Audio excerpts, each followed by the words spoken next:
মাতা রাঙামা, তারাপীঠের মা শ্রীমতী সুচিত্রা ঠাকুরের কলকে। তাঁর ছিল প্রখর শক্তিসম্পন্ন অন্তর্দৃষ্টি। ভবিষ্যতে কি ঘটবে তার নিখুঁত ছবি তার মনের গভীরে এক্স রে প্লেটের মতন ফুটে উঠত।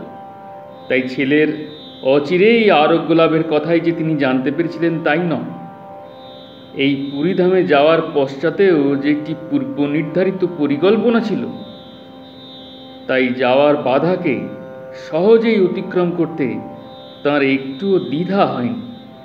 সেই পূর্ব নির্ধারিত ঘটনাটি পরবর্তীকালে তাঁর জীবনকে বিশেষভাবে প্রভাবান্বিত করেছিল। পুরীতে গিয়ে তিনি স্বর্গদ্বার অঞ্চলে কিছুদিন ছিলেন। সেই সময়ে সেই পূর্ব পরিকল্পিত ঘটনাটি আশ্চর্যজনকভাবে ঘটেছিল। স্বর্গদ্বার থেকে জগন্নাথ দেবের মন্দিরে যাওয়ার পথে একদিন রাস্তার ডান দিকে অল্প দূরে একটি গাছের তলায় জটাজুটোধারী সন্ন্যাসীকে মা বসে থাকতে দেখলেন। সেই সন্ন্যাসীর মূর্তি উজ্জ্বল জ্যোতির্ময়, প্রসন্ন বদন। সন্ন্যাসীর জ্যোতির্ময় সৌম্য মূর্তির প্রতি মায়ের দৃষ্টি আকৃষ্ট হল। তিনি থেমে গিয়ে দূর থেকেই সন্ন্যাসীকে দর্শন করতে লাগলেন। সন্ন্যাসীর দৃষ্টিও মায়ের উপর নিবদ্ধ হল। তখন ইঙ্গিতে তিনি মাকে কাছে আসতে বললেন। মা তাঁর কাছে গিয়ে ভূমিষ্ঠ হয়ে প্রণাম করলেন। সন্ন্যাসী প্রসন্ন হাস্যে তাঁকে নিরীক্ষণ করে জিজ্ঞাসা করলেন তাঁর দীক্ষা হয়েছে কি না।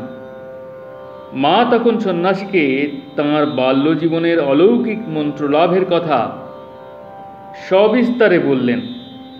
সন্ন্যাসী শুনে চমৎকৃত হয়ে তাকে বললেন, তুমি যে মন্ত্র আমাকে বললে, আমি সেই মন্ত্রই আবার তোমাকে প্রদান করছি। সেই জন্যই আমি তোমার প্রতীক্ষায় এখানে বসে আছি। আমি যে মন্ত্র তোমার কানে দেব, সেই মন্ত্র তুমি প্রতিনিয়ত জপ করবে। এই মন্ত্র অতি শক্তিশালী মন্ত্র, সাধারণের পক্ষে গ্রহণ করা অত্যন্ত কঠিন। এই কথা বলে সন্ন্যাসী আবার সেই মন্ত্র মাকে প্রদান করলেন। সন্ন্যাসীর মন্ত্রোচ্চারণের পর এক আশ্চর্য ব্যাপার ঘটে গেল। মা মন্ত্র শোনা মাত্র সমাধিস্থ হয়ে গেলেন। তাঁর দেহ স্থির পাষাণ প্রতিমাবৎ নিশ্চল হয়ে গেল। তাঁর অবস্থা দেখে তাঁর সঙ্গের লোকেরা ছুটে এসে তাঁকে শোয়া অবস্থায় ধরাধরি করে বাড়িতে নিয়ে গেলেন। বাড়িতে গিয়েও অনেক চেষ্টা করা সত্ত্বেও তাঁর সমাধি ভঙ্গ হল না। পুরো একদিন তিনি সমাধিস্থ অবস্থায় রইলেন। পরদিন সমাধি ভঙ্গ হওয়ার পরও সুস্থ স্বাভাবিক হতে তার বহুক্ষণ লাগল। ক্রমে স্বাভাবিক অবস্থা ফিরে এলেও মনে হলো তিনি যেন এক নতুন মানুষে রূপান্তরিত হয়ে গেছেন। তার মুখের ভাব, চোখের দৃষ্টি সবই যেন পাল্টে গেল। আগেকার মতন হাস্যোজ্জ্বল মূর্তির পরিবর্তে এক শান্ত উদাসীন নির্লিপ্ত ভাব তার মধ্যে বিরাজ করতে লাগল। আগে যেমন সমাধি ভঙ্গের পর তিনি সহজভাবে সব কিছুই করতেন, তখন মনেই হতো না যে তাঁর কিছু হয়েছিল। মন্ত্রলাভের পর ঠিক তেমন ভাবটি আর যেন ফিরে এলো না। তিনি সর্বদাই এক ভাবের প্রবাহে ভেসে থাকতেন। অন্তর তখন যোগযুক্ত হয়ে এক অখণ্ড অমীয় সাগরে নিমগ্ন হয়ে থাকত। এই অবস্থাটি তাকে বিশেষভাবে প্রভাবান্বিত করেছিল। বহুদিন তিনি সেই প্রভাব কাটিয়ে উঠতে পারেননি। তখন তার বয়স ছিল 26 কি 27।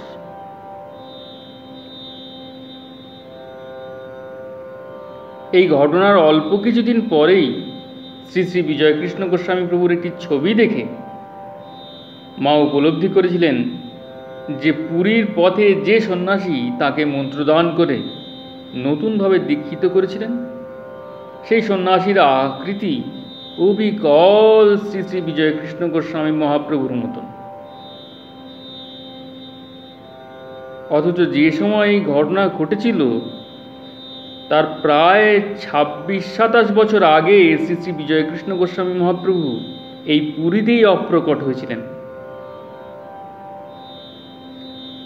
মা বলেছিলেন, তিনি জীবিত বা মৃত যত সাধুর মূর্তি দর্শন করেছেন তার মধ্যে শ্রী শ্রী বিজয়কৃষ্ণ গোস্বামী মহাপ্রভুর মূর্তি তাঁর সবচেয়ে বেশি ভালো লাগে। কে জানে, হয়তো শ্রী শ্রী বিজয়কৃষ্ণ গোস্বামী মহাপ্রভুই কলেবর ধারণ করে মাকে মন্ত্র প্রদান করেছিলেন। তবে ওই সন্ন্যাসী প্রদত্ত মন্ত্রলাভের পরই মায়ের ভাবাবস্থা অত্যন্ত বৃদ্ধি পেয়েছিল। তখন তিনি মুহুর্মুহু সমাধিস্থ হয়ে যেতেন। গ্রন্থ শ্রী শ্রী রাঙামার জীবন ও বাণী, গ্রন্থকার শ্রীমতী সুচিত্রা ঠাকুর, প্রথম সংস্করণ 1394, পৃষ্ঠা 43 থেকে 45।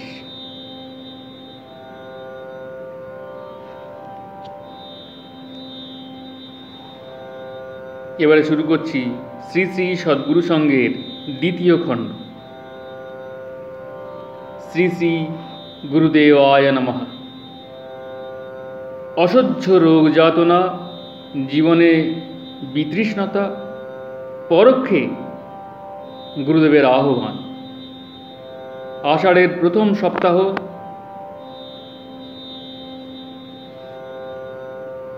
1297। অহর্নিশ অবিচ্ছেদে নিদারুণ পিত্তশূল বেদনার অসহ্য যাতনায় আমার আত্মহত্যার প্রবৃত্তি জন্মিল। ক্রমশ যন্ত্রণার তীব্রতার সঙ্গে সঙ্গে ঐরূপ সংকল্প আমার অন্তরে বদ্ধমূল হইয়া পড়িল। শুনিয়াছি গুরুদেব এ সময় শ্রীবৃন্দাবনে আছেন। স্থির করিলাম তাহার কলুষনাশন মনমোহন মূর্তি চিরকালের মতো একবার দেখিয়া, তাহার সেই স্নেহমাখা স্নিগ্ধ দৃষ্টি অন্তরে রাখিয়া পুণ্যতোয়া যমুনার সলিলে এই পাপ দেহ বিসর্জন করিব। কিন্তু জীর্ণ শরীরে এখন আর চলাফেরা করিবারও সামর্থ্য নাই। অথচ শ্রীবৃন্দাবনে যাইতে অস্থির হইয়া পড়িলাম। এ সময় বিছানা হইতে উঠিয়া নড়াচড়া করিতেও কেউ আমাকে উৎসাহ দেন না। তারপর শ্রীবৃন্দাবনে যাওয়ার খরচাদি কাহার নিকটেই বা চাহিব। এই সময় পুনঃ পুনঃ মনে হইতে লাগিল, গুরুদেব দয়া করিলে অসম্ভব সম্ভব হইবে। অচিরে যে কোনো প্রকারে আমার যাওয়ারও জোগাড় হইবে। এই ভরসায় কাতর প্রাণে তাহাকেই প্রাণের আকাঙ্ক্ষা জানাইতে লাগিলাম। আশ্চর্য গুরুদেবের দয়া! অভাবনীয় রূপে আমার শ্রীবৃন্দাবনে যাওয়ার ব্যবস্থা হইল। জয় গুরুদেব, জয় গুরুদেব। শ্রীযুক্ত মথুরবাবুর জ্যেষ্ঠ পুত্র শ্রীমান সুরেন্দ্র বিলাতে যাইবেন বলিয়া হায়দ্রাবাদে তাহার খুড়া ডাক্তার শ্রীযুক্ত অঘোরনাথ চট্টোপাধ্যায় মহাশয়ের নিকটে পড়াশোনা করিতেছিলেন। কোনো কারণে তাহার পিতার নিকটে আসা আবশ্যক হওয়ায় দ্বিতীয় শ্রেণীর যাতায়াতের রিটার্ন টিকিট করিয়া সম্প্রতি ভাগলপুরে আসিয়াছেন। আমার শ্রীবৃন্দাবনে যাওয়ার একান্ত আকাঙ্ক্ষা অবগত হইয়া গোপনে আমাকে টিকিটখানি দিয়া বলিলেন, এখন আর আমার হায়দ্রাবাদে যাওয়া হইল না। মামা, আপনি এই টিকিটখানা নিন। ইহাতে আপনি এলাহাবাদ পর্যন্ত যাইতে পারিবেন। আমি টিকিটখানি পাইয়া প্রকারান্তরে ইহা গুরুদেবেরই সস্নেহ আহ্বান ভাবিয়া কাঁদিয়া ফেলিলাম। অমনি শ্রীবৃন্দাবনে যাইতে প্রস্তুত হইলাম। এ সময় আমাকে বাধা দেওয়া বিফল বুঝিয়া শ্রীযুক্ত মথুরবাবু 10 টাকা ও মহাবিষ্ণুবাবু 3 টাকা দিলেন। আমি দুখানা জীর্ণ বস্ত্র, গামছা, একটি ঘটি এবং ডায়েরি লেখার সাজ সরঞ্জাম ও একখানা হরিবংশ ঝোলায় বাঁধিয়া প্রস্তুত হইলাম। আমার স্বর্গীয়া ভগিনীর শিশুপুত্র কন্যাগুলির রক্ষণাবেক্ষণের ভার এতকাল আমারই উপরে ছিল। আজ তাহাদের ফেলিয়া চলিলাম, বড়ই কষ্ট হইতে লাগিল। শ্রীবৃন্দাবন যাত্রা 18ই আষাঢ়, মঙ্গলবার, 1297। মনের উৎসাহে সারা দিন কাটাইয়া সন্ধ্যার কিঞ্চিত পূর্বে গাড়ির সময় বুঝিয়া স্টেশনে রওনা হইলাম। গুরুদেবকে স্মরণ করিয়া পদবিক্ষেপ মাত্রেই সেই নিরুপম কালো রূপ বহুকাল পরে ঝিকমিক করিয়া প্রকাশিত হইল। 4-5 হাত অন্তরে শূন্যে রহিয়া ওই জ্যোতির্ময় রূপ সমান গতিতে আমার অগ্রে চলিল। দেখিয়া আনন্দে আমার চিত্ত প্রফুল্ল হইয়া উঠিল। যথাসময়ে স্টেশনে পৌঁছিলাম।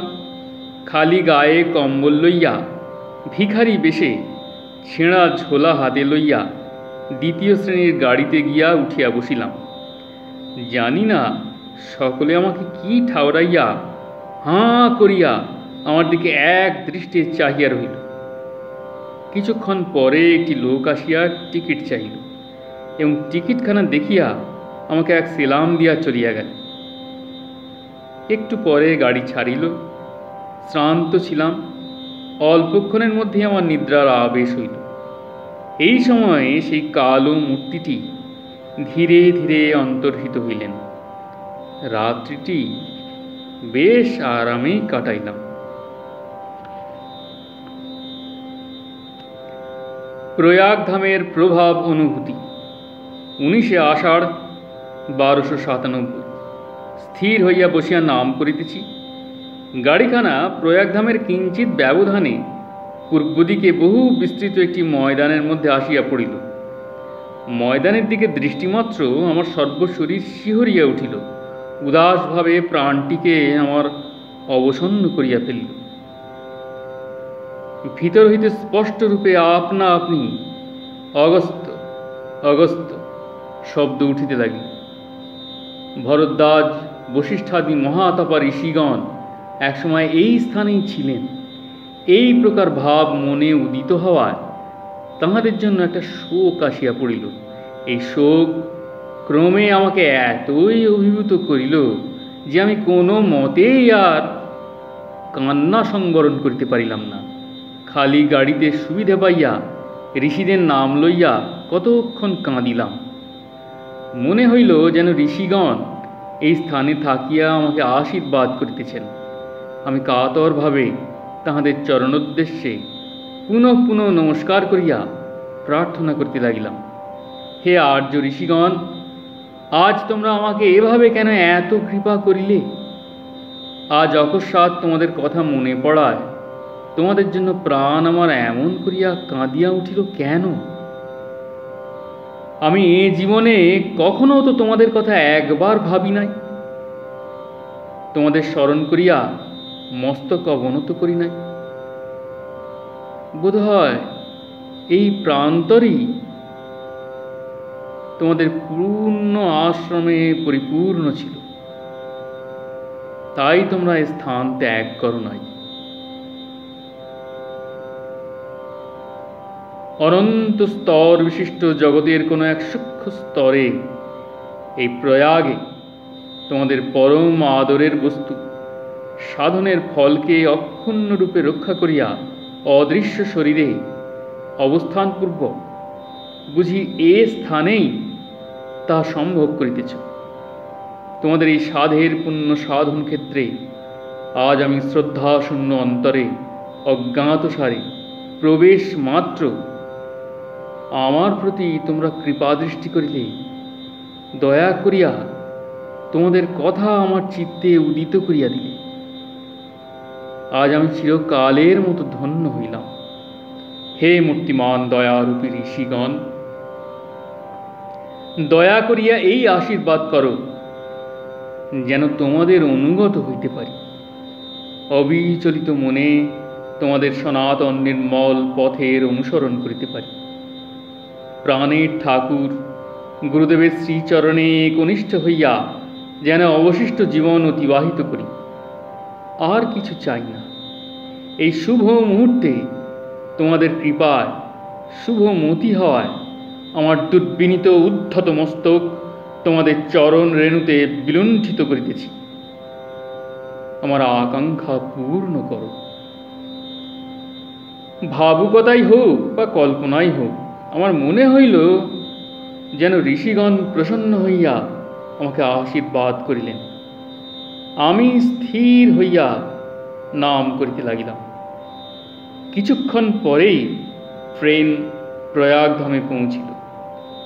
অতঃপর গাড়ি হইতে নামিয়া স্টেশনের কিঞ্চিত দূরে একটা বৃহৎ বৃক্ষতলে গিয়া উপস্থিত হইলাম।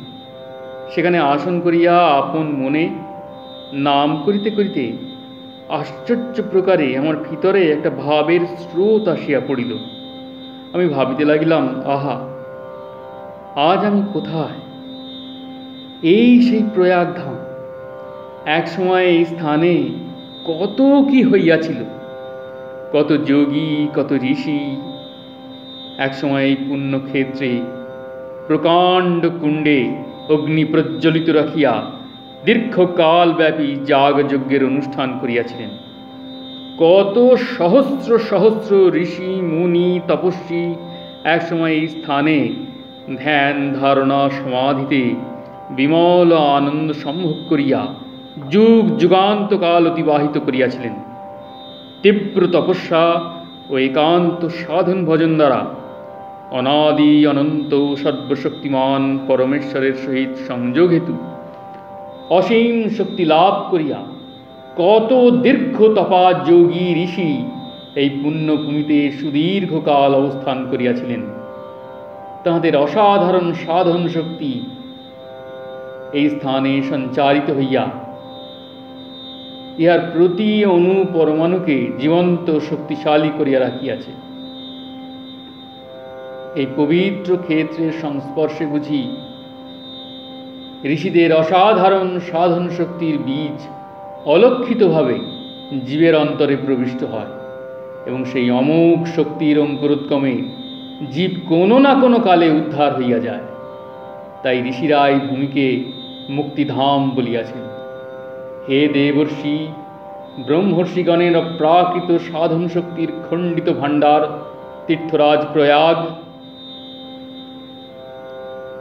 আমি অনুভব করি আর নাই করি, তোমার এই আনন্দ ঘন ধূলিকণা স্পর্শ করিয়া আজ আমি ধন্য হইলাম। তীর্থরাজ, আশীর্বাদ করো। আজ পর্যন্ত তোমার সংস্রবে যাহারা আসিয়াছেন তাহাদের সকলের পদধূলি আমার মস্তকে পড়ুক।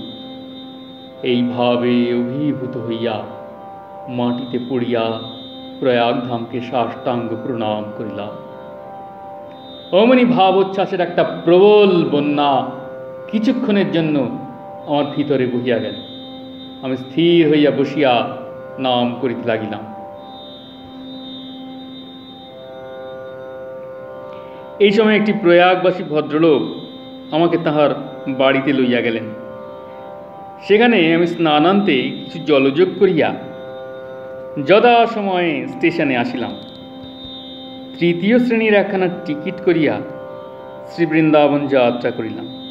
গাড়িতে আমার কোনো কষ্ট হইল না, বেশ আরামে চলিলাম। জয় গুরুদেব।